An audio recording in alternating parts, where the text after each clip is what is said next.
Сайн байцгаана уу хүүхдүүдээ. Өнөөдрийн үлгэрээс бүгдээрээ алтан гундаг гаргадаг галуу яана.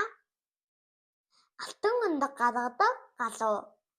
Нэгэн тариачин их нэтийгээ амьдардаг байжээ.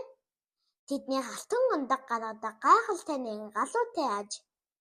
Тийхүү тариачин алтан гундгоо зарсаар баяжжээ.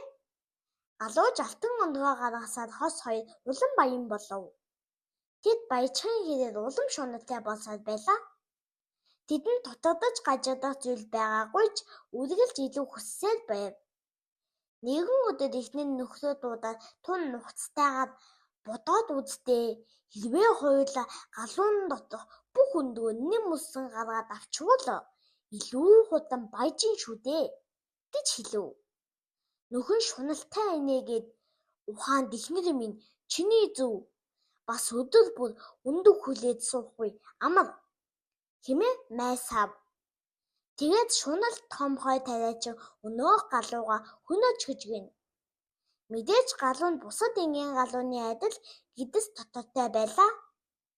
Галуун дотор бөөн алтан гундаг байсангүй гиндээ. Ингэж л алтан гундаг гаргадаг галуу үгүй болсон юм гэм билээ. Сургамж.